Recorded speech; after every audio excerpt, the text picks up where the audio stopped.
আচ্ছা এক মিনিট, আমরা যে বিট বক্সিং করছি সেটা সবার কাছে পৌঁছাবো কিভাবে?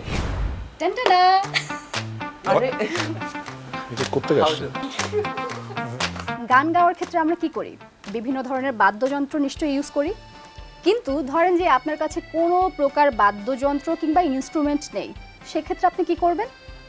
সেই ক্ষেত্রে আমার মনে হয় এই ভাইদের হেল্প নিতে পারেন। দর্শক সময়ের গল্প স্বাগত জানাচ্ছি, আমি তাজরিন রিকা। আমাদের সঙ্গে আজ রয়েছেন বিটমোস্ফিয়ারের সদস্যরা। হ্যালো।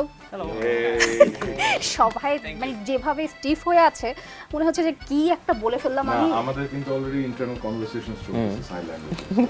তো শান্ত ভাই, আমরা তো জানি যে আপনাদের বিটবক্স বাংলাদেশ একটা কমিউনিটি রয়েছে, তো ওইটাকে আসলে কিভাবে দেখভাল করছেন, না হলে ওইটার আসলে কার্যক্রমটা এখন কোন অবধি রয়েছে? 2014 সালে শেষে শুরু হয়েছে। আমি এবং রনেশ তার গ্রাউন্ড ওয়ার্ক শুরু করি এবং সেখান থেকে বিটবক্সার খোঁজা, ওদেরকে ট্রেন করা, ওদের জন্য একটা প্ল্যাটফর্ম দেওয়া, বিটবক্স বাংলাদেশ ব্যাটল, যেটাকে আমরা ওই যে কম্পিটিশন বলতে ওটাকে ব্যাটল বলি, এটা শুরু হয়েছে তখন।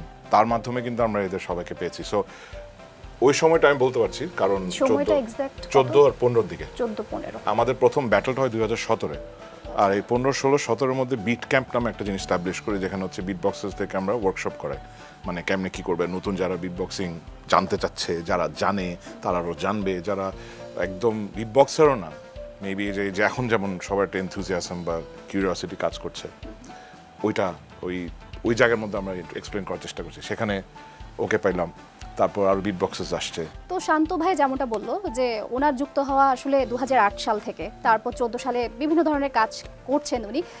তো এর পরবর্তীতে এক একজনের টাইমিং তো আসলে এক এক রকম। মাহি এক সময়ে করেছে কিংবা ভাষা এক সময়ে করেছে। তো তোমাদের যখন এটার সাথে যুক্ত হওয়া, তখনকার সময়টা আসলে কেমন ছিল কিংবা ওই সময়কার পরিস্থিতি কেমন ছিল? আমি জয়েন করেছি বেসিক্যালি 2020 সালে।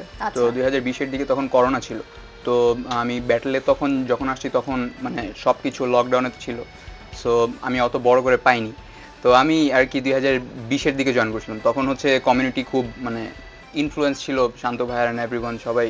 কিন্তু করোনার সময় একটা জিনিস কি শান্ত ভাই, যে সবার কিন্তু নিজস্ব যে ক্রিয়েটিভিটি কিংবা প্রতিভা সেগুলো কিন্তু আস্তে আস্তে বিকশিত হয়েছে, কিংবা সোশ্যাল মিডিয়ায় সবাই কিন্তু নিজেদের প্রতিভা কোনো না কোনোভাবে প্রেজেন্ট করার একটা ওয়ে পেয়েছে আর কি। যেহেতু সবাই একসাথে কোয়ারেন্টাইনের মধ্যে ছিল, বাসার মধ্যে কি করবে, কেউ জিলাপি করছে, কেউ গান গাইছে, কেউ বিভিন্ন ধরনের প্রতিভা আসলে করোনার মধ্যে আমি আমার ছোট বোনকে বিটবক্সিং শিখিয়েছিলাম, এমনকি আমরা দুজন মাঝখানে কিছু ভিডিও দিয়েছিলাম। তোমারও কি ওই করোনার সময়টাতে 2020? না, অ্যাকচুয়ালি আমি হচ্ছে ছোটকাল থেকে মিউজিকের সাথে আছে।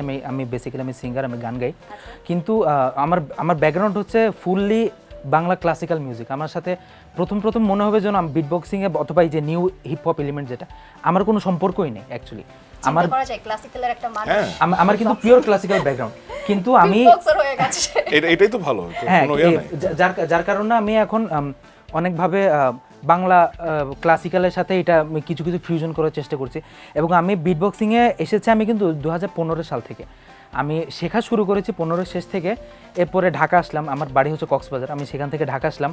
ঢাকা আসার পরে একটা জাদুর বাক্স পেলাম, তার নাম হচ্ছে ওয়াইফাই। এটা পাওয়ার পর থেকে আমি ইন্টারনেটে কিছু ভিডিও দেখলাম, কিভাবে কি করে না করে, টিউটোরিয়ালগুলো কীভাবে হয়, বেসিকগুলা।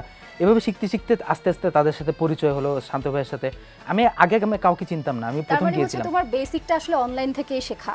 হ্যাঁ, বেসিকটা অনলাইন থেকেই শেখা। আর ইশতিয়াক? সেম, আসলে আমার শুরু হচ্ছে 2017 থেকে। ওই একই ইন্টারনেটে ভিডিও দেখার পরে যে হোয়াট ইজ দিস বিটবক্সিং, সেম। আর প্রাচ্যের কি সেম? আমাদের সবারই মোটামুটি হচ্ছে 2016-17 এর সময় সবাই ইন্টারনেট থেকে আমরা বিটবক্সিংটা দেখেছিলাম। ওই সময় হচ্ছে টেড এক্স একটা এবং আরেকটা হচ্ছে সুইস বিটবক্স নামের দুইটা বড় বড় চ্যানেল। সেখানে টেড এক্সে হচ্ছে টম থাম, অস্ট্রেলিয়ান একজন বিটবক্সার, লুপস্টেশন আর্টিস্ট, তার একটা ভিডিও খুবই পপুলার হয়েছিল। তো ওখান থেকে অনেকজনের বিটবক্সের যাত্রাটা শুরু হয়। এবং সুইস বিটবক্সের সেই সময় হচ্ছে যেই ব্যাটেলগুলো তারা করতো, ইন্টারন্যাশনাল লেভেলের ব্যাটেল, ওই ভিডিওগুলোও খুবই ভাইরাল হতো। তো ওখান থেকেই অনেকজনের দেখা, বিটবক্সকে বোঝা, চেনা। এই এছাড়া আমরা তো জানি যে এই বিটবক্সার যারা রয়েছেন তাদের কিন্তু স্টেজে আলাদা একটা নাম রয়েছে। যদি আমি মাহির কাছ থেকে শুনতে চাই যে তোমার নাম তো মাহি, কিন্তু স্টেজ নেম কি? আমার স্টেজ নেম হচ্ছে সাইকোভার্স। ইটস একটু প্রিটেনশিয়াস, বাট হচ্ছে SYKOVERC। এইটা দেওয়া, এটা শান্ত ভাই অ্যাকচুয়ালি আমাকে নামটা দিয়েছে। অ্যান্ড শান্ত ভাইয়ের ব্রেইন হইতেছে ডিফারেন্টভাবে কাজ করে, like in a good way. বাকিরাও কি নিজেদের নাম নিজেরা দিয়েছে নাকি শান্ত ভাই দিয়েছে? ম্যাক্সিমাম একটা শান্ত ভাই সিলেক্ট করে দেয়, কারণ আমরা জানি যে শান্ত ভাই হ্যাজ আ ন্যাক ফর ওয়ার্ডস। আমরা সবাই শান্ত ভাইয়ের সাজেশন চাই। বা থ্যাঙ্কফুলি এই গ্রুপের ও বাদে ওদের সবার নাম নিজেরই দেওয়া। দেখি একটু শুনি। আমার স্টেজ নেম ইনভ্যালিড। আমার স্টেজ নেম, আমার বার্থ সার্টিফিকেটে যে নেম সে নামটা, আমার স্টেজ নেম হচ্ছে ভাষা, আমার নামও ভাষা। আমার স্টেজ নেম হচ্ছে জার্ডো। আমার স্টেজ নেম ডিপক্স। আমারটা হচ্ছে বিট বাক্স। তো এতজনের যে নাম দিয়েছেন, এটা কি আকিকা দিয়েছেন? মানে বুঝলাম না, তোমরা কি ধরো নাই যে আকিকা দেওয়া হয় নাই, না হলে কিছু? এখন নতুন যারা বিট বক্সার, থ্যাঙ্কফুলি আমার কারো নাম দিতে হচ্ছে না, সবাই নিজেই নাম বানিয়েছে। ওই যে একটা ট্রেন্ড শুরু হলো যেহেতু সবাই বুঝছে না, আচ্ছা আমার পার্সোনালিটিটা ইম্পর্টেন্ট, আমি নিজেকে কিভাবে করি। আর ওদের নাম যেগুলি দেওয়া, বাকি যারা আছে, ও রাফ টেকনিক্স, বার্জার্ক, এই তিনজনের নাম আমার দেওয়া, ওদের ক্যারেক্টারের সাথে যায়।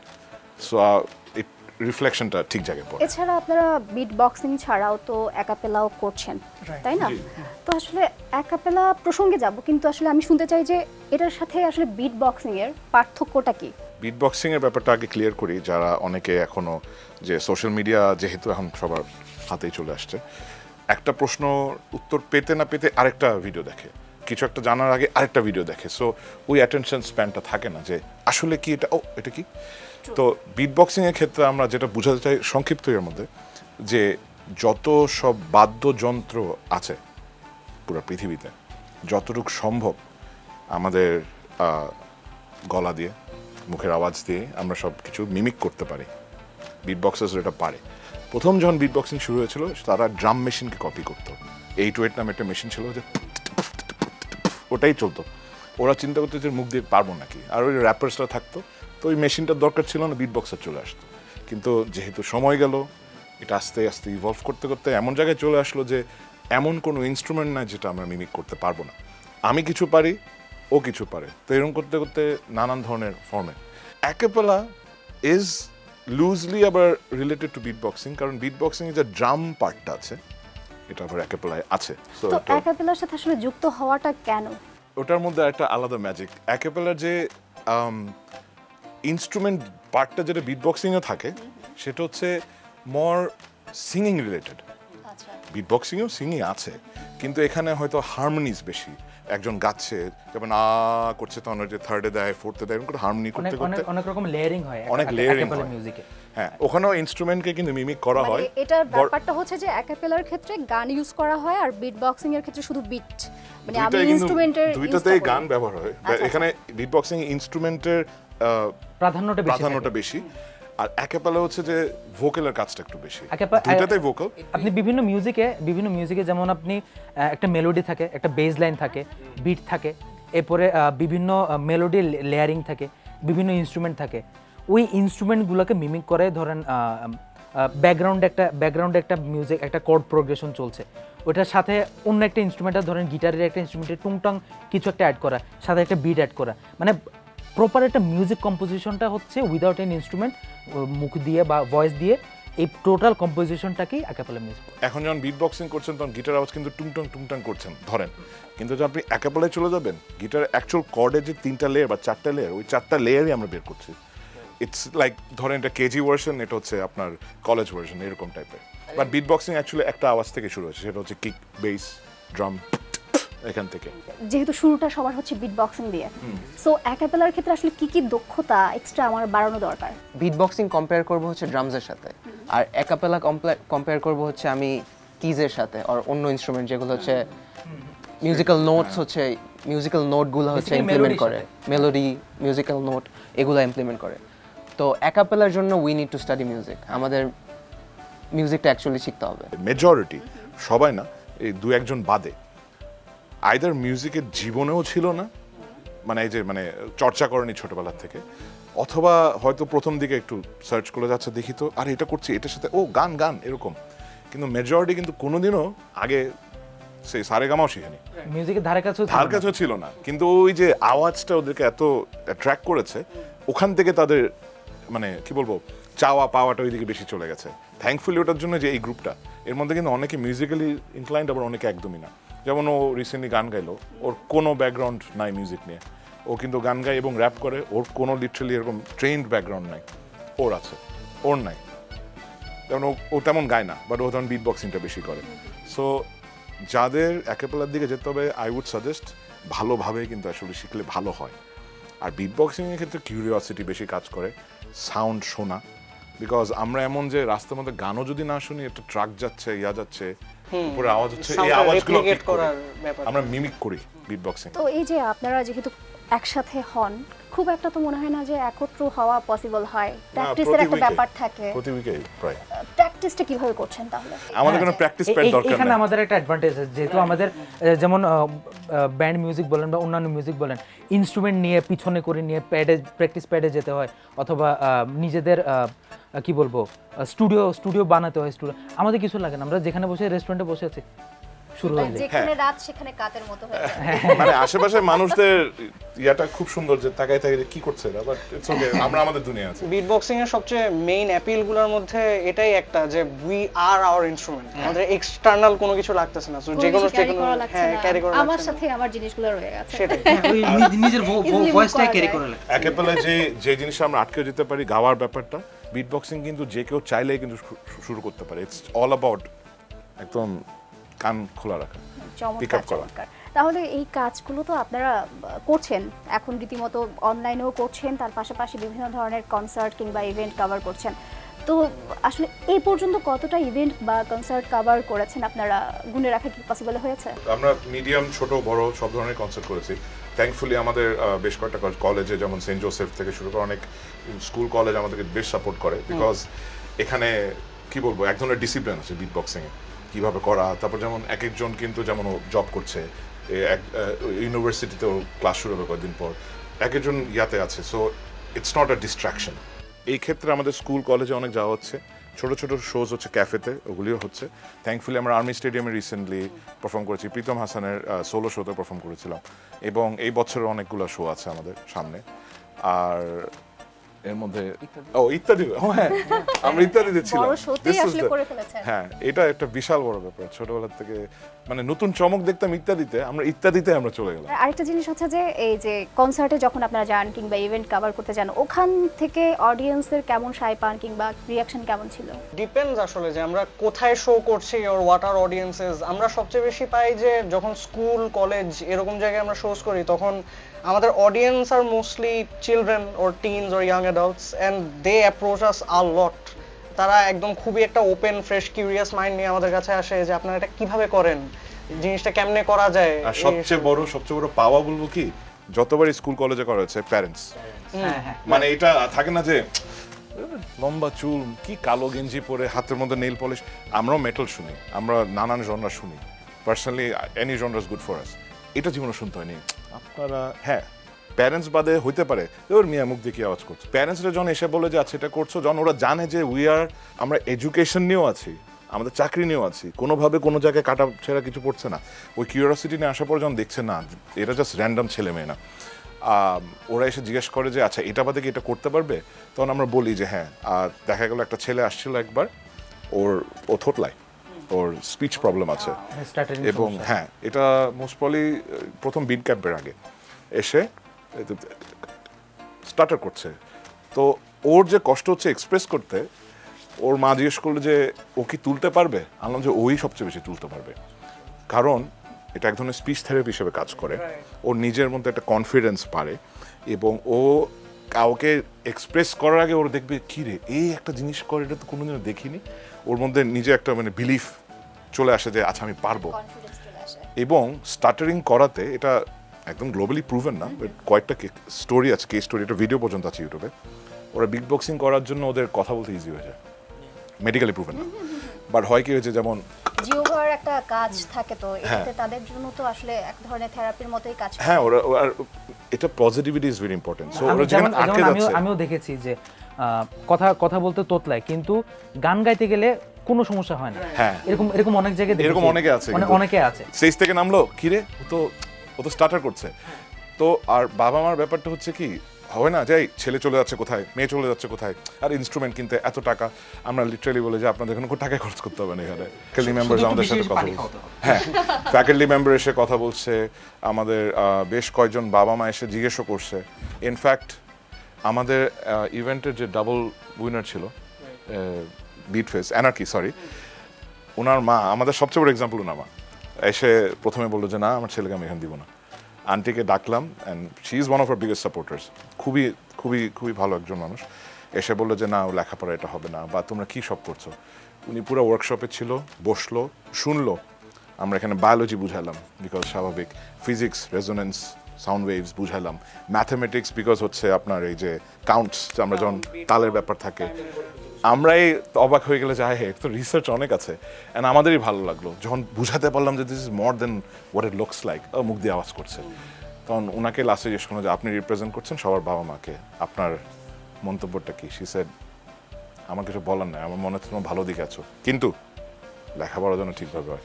অ্যান্ড সো ফার এখানে সবাই, কিন্তু ও যেমন নর্থ সাউথে কয়েকদিন আগে ঢুকলো, ও রাজশাহী ইউনিভার্সিটিতে, সো হ্যাঁ ও ইউনিভার্সিটিতে পড়ছে। তো আমাদেরই ভালো লাগে, সবাই কেউ কোনো কিছুর থেকে বাইরে চলে যায়নি।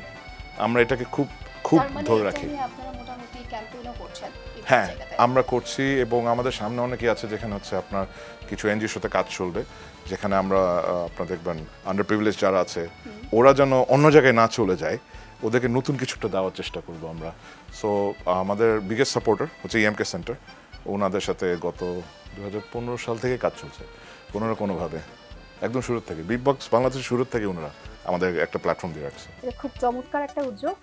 আপনারা বিভিন্ন কনসার্ট কিংবা ইভেন্ট যখন কভার করতে যান তখন কিংবা এখন পর্যন্ত এই বিটবক্সিং এর কোনো ধরনের অবস্টাকল কিংবা প্রতিকূলতার মধ্যে পড়তে হয়েছে কিনা? অনেক জায়গায় এরকম ফেস করা হয়, কারণ যেহেতু বিটবক্সিং ইজ নট ওয়াইডলি নোন, সবাই যেহেতু জানে না, তো অনেক জায়গায় এই প্রবলেমটা হয় যে মানুষজন একটু উইয়ার্ড লুক দেয় যে কি করতেছে মুখ দিয়ে, যেহেতু বিটবক্সিং করার টাইমে আমার নানা রকম ফেস বানাইতে হয়।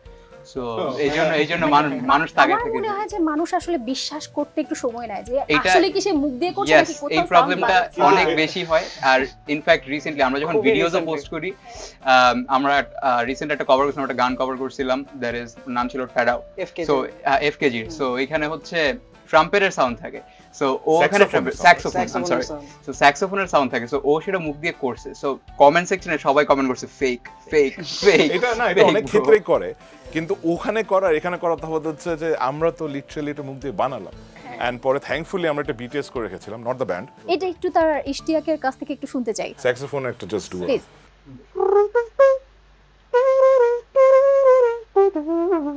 সো স্যাক্সোফোন, বাট এন্ড শুধু স্যাক্সোফোন পর্যন্ত আমাদের কিন্তু দৌড় না, আরো দূরে আমরা গিটার থেকে শুরু করে সবকিছু করে থাকি। কিন্তু এই যে মানুষ যে ফেক ফেক বলে, এটাও কিন্তু আমরা একরকম কমপ্লিমেন্ট হিসেবে নিচ্ছি।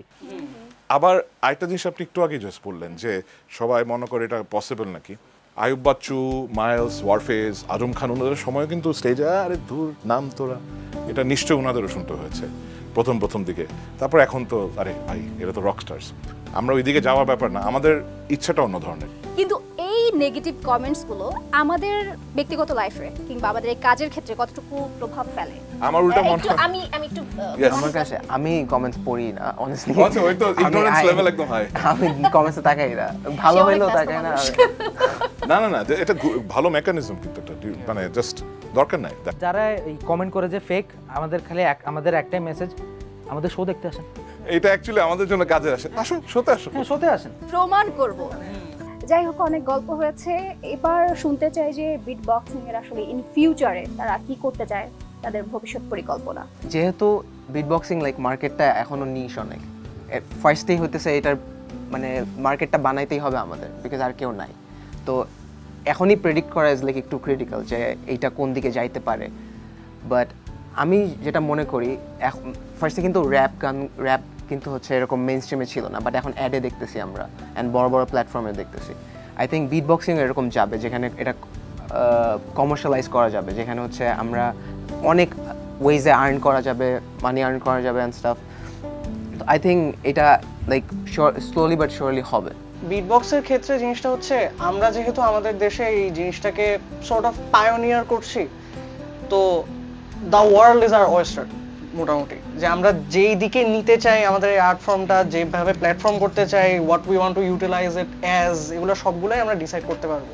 তো হার্ডশিপস আসবে, কিন্তু সিন্স আমাদের এই অ্যাবিলিটিটা আছে to craft it into what we want to see in the future, যে এটা কিভাবে হবে, আমরা কিভাবে দেখতে চাই, ওভাবে আগাতে পারবো, তো আমরা ওই পোটেনশিয়ালটার ভিতরে ট্যাপ ইন করতে পারবো আর কি। Personally I think that is very much possible, কারণ আমরা যেহেতু অনলাইনে জিনিসটা করছি, সো দেশের গন্ডি ছাড়িয়ে বাইরে পর্যন্ত যাওয়া পসিবল।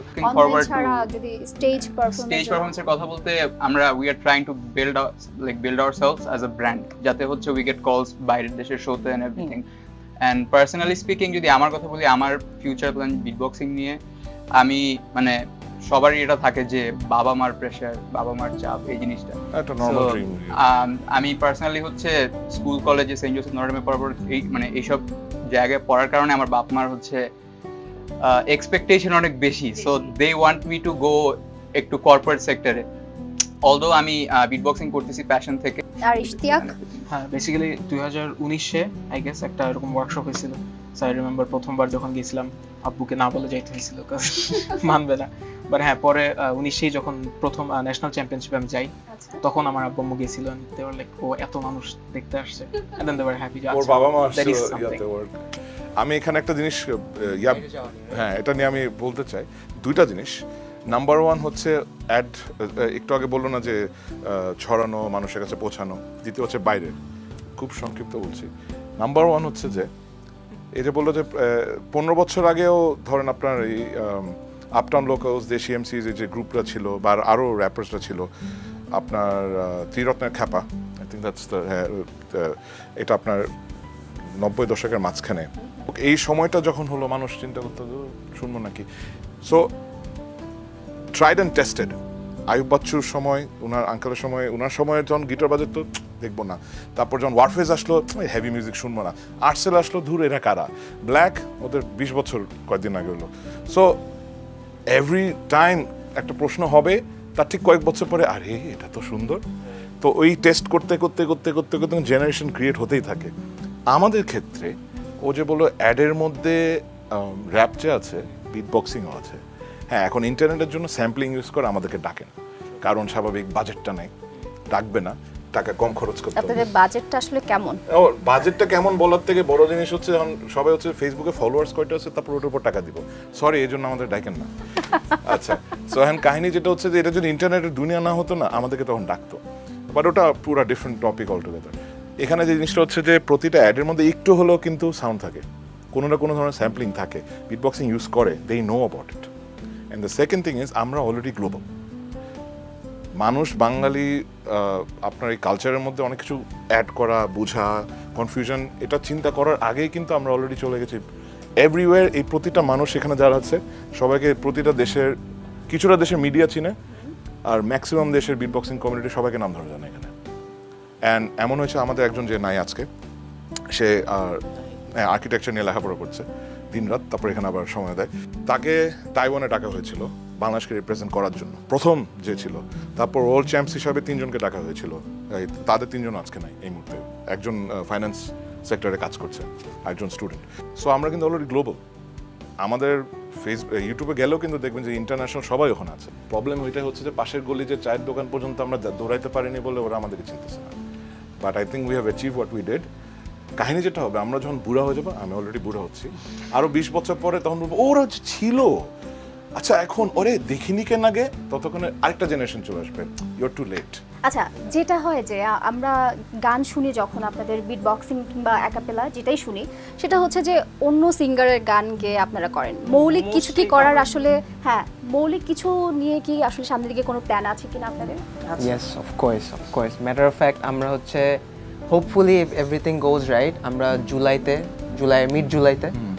মিড জুলাইতে আমরা আমাদের প্রথম মৌলিক গান রিলিজ করব, সব ঠিকঠাক গেলে। জুলাই শেষে। জুলাইতে আসলে মানে জুলাই মাসের মধ্যে আপনারা নতুন কিছু আনতে যাচ্ছেন, তাই তো? তো ওইটা আসলে কি, গানটা কেমন হতে পারে আমাদেরকে ওইটা এখন না, এখন আচ্ছা ঠিক আছে, থাক তখন সবাই রিকোয়েস্ট করব না, ওয়েট করুক সবাই। এতটুকু অডিয়েন্সদেরকে জানাতে পারি যে মৌলিক মানে আসলে মৌলিক, কারণ এখানে বাইরের কোনো কিছুই ব্যবহার হচ্ছে না, সব আমাদের নিজেদের, আমাদের ভয়েস থেকে কমপ্লিটলি, আমাদের ভোকাল কর্ডস, আমাদের বিট বক্সিং অ্যাবিলিটি, সবকিছুই জাস্ট র ভোকালস, নো এক্সটার্নাল ফ্যাক্টর এখানে। তো আমরা আসলে আমাদের অনুষ্ঠানের একেবারে শেষ প্রান্তে, শুরুটা করেছিলাম আমরা আসলে বিট বক্সিং দিয়ে, শেষটা করতে যাচ্ছি অ্যাকাপেলা দিয়ে।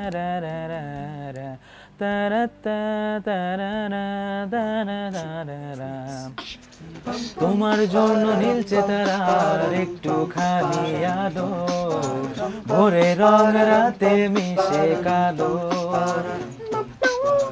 কাঠগোলাপের সাদার মায়ায় মিশিয়ে দিয়ে ভাবি আবছা নীল তোমার লাগে ভালো। ভাবনা আমার শিমুল ডালে লালচে আগুন জ্বলে, মহুয়ার বনে মাতাল হাওয়া খেলে, এক মুঠো রোদ আকাশ ভরা তারা, ভিজে মাটিতে জলের নকশা করা মনকে শুধু পাগল করে ফেলে। তানা নানা দে রে নানা দিন, তানা দে রে না, তানা দানা দানা না